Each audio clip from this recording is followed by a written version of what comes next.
नमस्कार दोस्तों, आप देख रहे हैं नमो भारत न्यूज। मैं हूं शुक्ला। दोस्तों, इस समय उत्तर प्रदेश के अंदर चुनाव का उद्घोष हो चुका है और याद करिए, जब आज से 5 साल पहले उत्तर प्रदेश के अंदर चुनाव का उद्घोष हुआ था, उस समय क्या हो रहा था आपको याद नहीं आ रहा होगा, क्योंकि आपने पिछले जो 5 साल हैं वो बड़े सुख के काटे हैं, बड़े चैन की बंसी बजाई है। उस समय बॉलीवुड यहां पर आकर नेताजी का मनोरंजन करता था, उनके लिए प्रचार प्रसार करता था। यहां पर आए दिन दंगे फसाद हुआ करते थे। तो वहीं इससे पहले की जो सरकार थी उसने उत्तर प्रदेश की जनता का पैसा मूर्तियां और पार्क बनवाने में खर्च कर दिया, लेकिन आज तक किसी ने भी उत्तर प्रदेश के लिए कुछ किया नहीं और ना ही वहां की जनता के बारे में कभी कुछ सोचा।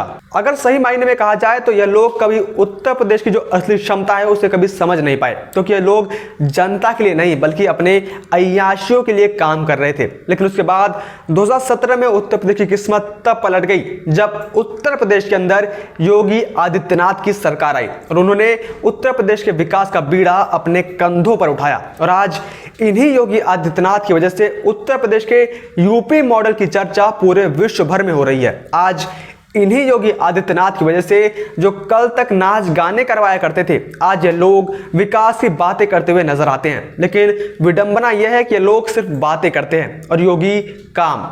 किसी भी राज्य के अंदर विकास की जो गति है वो वहां के परिवहन, वहां के ट्रांसपोर्ट सुविधा पर डिपेंड करता है। और इसी कड़ी में योगी ने एक नया कमाल करके दिखा दिया है, जिसकी अब तक किसी ने कल्पना भी नहीं की थी। और इस सुविधा से लैस होने वाला उत्तर प्रदेश देश में पहला राज्य भी बन चुका है। हालांकि इसका जो काम है कोई योगी आदित्यनाथ ने रातों रात नहीं कर दिया, कोई रातों रात जादू नहीं चल गया। इसके लिए वो बहुत पहले से काम करते हुए आ रहे थे, जो अब पूरा होने की कगार पर है। अब क्या है पूरी खबर वो मैं आपको बताऊंगा, लेकिन उससे पहले आप मेरे इस सवाल का जवाब आज जरूर दें कि आपके हिसाब से उत्तर प्रदेश के अंदर 2022 के चुनाव में किसकी सरकार आएगी। दोस्तों, आज देश के अंदर इन्वेस्टमेंट के लिए यूपी दुनिया भर की कंपनियों के लिए पहली पसंद बन चुका है, क्योंकि यूपी में विकास तो हो ही रहा है, लेकिन यूपी के अंदर जिस हिसाब से योगी सरकार ने ट्रांसपोर्ट कनेक्टिविटी के ऊपर काम किया है, फिर चाहे वो रोड हो या फिर ट्रेन या फिर एयरपोर्ट सुविधा, यूपी आज हर मामले में सभी राज्यों को उसने पीछे छोड़ दिया है। और यह बात सबको मालूम ही है कि जहां पर एक बार सड़क पहुंच चुकी है तो वहां पर विकास भी अपने आप पहुंच ही जाता है। और इसी बात को ध्यान में रखते हुए योगी सरकार ने ट्रांसपोर्ट कनेक्टिविटी के ऊपर जो काम किया है वो अभूतपूर्व है। लेकिन विडंबना यह है कि पिछली सरकारों ने, जिन्होंने यूपी को तो रोड पर ला दिया, लेकिन कभी यूपी के अंदर ढंग से एक रोड भी नहीं बनवा पाए। इसके लिए इसका जिम्मा भी योगी आदित्यनाथ ने अपने कंधों पर उठाया। और आपको सुनकर बहुत ज्यादा हैरानी होगी कि मात्र 3 सालों के अंदर ही योगी आदित्यनाथ ने उत्तर प्रदेश की काया पलट करके प्रदेश के पूर्वी क्षेत्र के विकास के लिए लगभग 341 किलोमीटर लंबे 6 लेन चौड़े पूर्वांचल एक्सप्रेसवे का निर्माण करवा दिया। पूर्वांचल एक्सप्रेसवे को गोरखपुर से जोड़ने के लिए लगभग 92 किलोमीटर लंबे गोरखपुर लिंक एक्सप्रेसवे का निर्माण कार्य भी पूरा हो चुका है। इसके साथ ही बुंदेलखंड क्षेत्र के विकास के लिए 14,849 करोड़ रुपए से लगभग 297 किलोमीटर लंबे बुंदेलखंड एक्सप्रेसवे का निर्माण कराया जा रहा है, जो इस क्षेत्र को आगरा लखनऊ एक्सप्रेसवे के माध्यम से दिल्ली से जोड़ देगा। वर्ष 2017 के पहले तक प्रदेश के सिर्फ 2 शहरी एयर कनेक्टिविटी से जुड़े हुए थे। इस समय 12 नए एयरपोर्ट्स पर काम चल रहा है। सड़क के साथ ही अब एयर कनेक्टिविटी में भी प्रदेश का दायरा काफी बढ़ता चला जा रहा है। नोएडा में एशिया के सबसे बड़े जेवर इंटरनेशनल ग्रीनफील्ड एयरपोर्ट पर तेजी के साथ काम हो रहा है। उत्तर प्रदेश देश का इकलौता राज्य बनने की ओर है जहां पर 5 इंटरनेशनल एयरपोर्ट संचालित होंगे। उत्तर प्रदेश देश में सबसे ज्यादा हवाई सेवा वाला राज्य बनने की ओर अग्रसर है। योगी आदित्यनाथ सरकार ने अब राज्य में हवाई सेवाओं के चौतरफा विस्तार की गति तेज कर दी है। लखनऊ के साथ ही वाराणसी में इंटरनेशनल फ्लाइट्स का संचालन जारी है।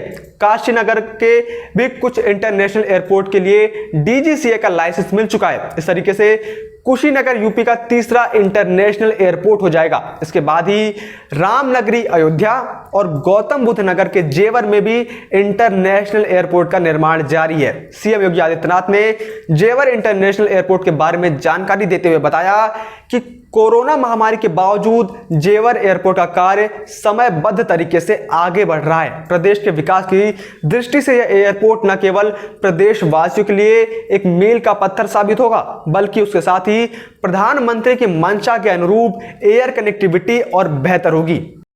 उन्होंने बताया कि 2017 तक उत्तर प्रदेश के अंदर मात्र 4 एयरपोर्ट फंक्शन में थे, उनमें भी ईमानदारी से 2 में ही वायु सेवा चल पाती थी। एक प्रदेश की राजधानी लखनऊ और दूसरा वाराणसी।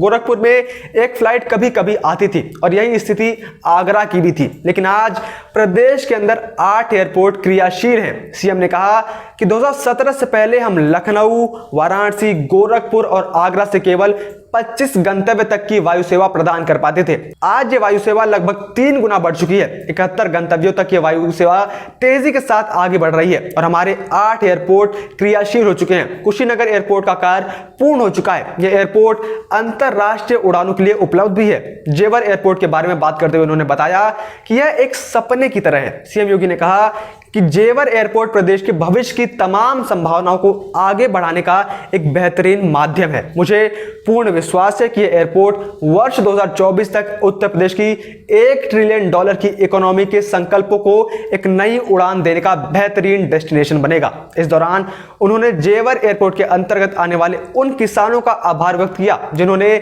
स्थानीय प्रशासन के साथ मिलकर भूमि अधिग्रहण में मदद की। बता दें कि एयरपोर्ट के पहले चरण में 1334 हेक्टेयर जमीन अधिग्रहण के साथ इसको खाली कराने की प्रक्रिया लगभग पूरी हो चुकी है। नागरिक उड्डयन विभाग के नाम मौजूद यह जमीन अब नोएडा इंटरनेशनल एयरपोर्ट लिमिटेड के नाम ट्रांसफर की जाएगी। इसके बाद यह जमीन ज्यूरिख एयरपोर्ट की subsidy company Yamuna international airport private limited को लीज पर देगी। साथ ही एयरपोर्ट के साथ ही योगी सरकार ने कानपुर, झांसी, वाराणसी, आगरा, प्रयागराज, गोरखपुर और मेरठ जैसे शहरों के लिए मेट्रो या फिर रैपिड अर्बन ट्रांसपोर्ट कार्य योजना प्रगति पर है। लखनऊ मेट्रो रेल परियोजना के तहत 23 किलोमीटर कॉरिडोर पर संचालन शुरू हो चुका है। लखनऊ मेट्रो रेल परियोजना के फेज 1B की तैयारी भी शुरू हो चुकी है, जिसमें 4 बाग से बसंत कुंज तक मेट्रो चलेगी। कानपुर मेट्रो रेल परियोजना तेजी के साथ शुरू है, यानी न सिर्फ सड़क का विकास किया जा रहा है बल्कि उसके साथ ही ट्रेन, मेट्रो और एयरपोर्ट सबका एक साथ विकास इस समय उत्तर प्रदेश में हो रहा है। आज उत्तर प्रदेश के अंदर चौतरफा विकास तेजी पर है, लेकिन समाजवाद और तुष्टीकरण की राजनीति करने वाले वापस से सत्ता में आकर उत्तर प्रदेश के इसी विकास को वापस से साइकिल पर लाना चाहते हैं। लेकिन जनता अब समझदार हो चुकी है और जनता को पता है कि किसने उत्तर प्रदेश का काम वास्तव में किया है और कौन सिर्फ सफाई में नाच गाने करवा रहा था और किसने सिर्फ उत्तर प्रदेश के अंदर मात्र तुष्टीकरण की राजनीति की है। और ऐसे ही नहीं, योगी आदित्यनाथ भारत के नंबर 1 सीएम बनकर उभरे हैं। आज उत्तर प्रदेश में भाई भतीजावाद की नीति की बजाय विकासवाद की नीति पर काम हो रहा है। ऐसे में आपकी इस बारे में क्या राय है, आप कमेंट करके जरूर बताइए। और अगर आपको यह वीडियो पसंद आई हो तो इसे लाइक करना ना भूलें और इसे ज्यादा से ज्यादा शेयर जरूर करें। जय हिंद, जय भारत। वीडियो को लाइक, सब्सक्राइब और शेयर करना ना भूलें। अपने विचारों को कमेंट बॉक्स में लिखकर हम तक जरूर पहुंचाइए।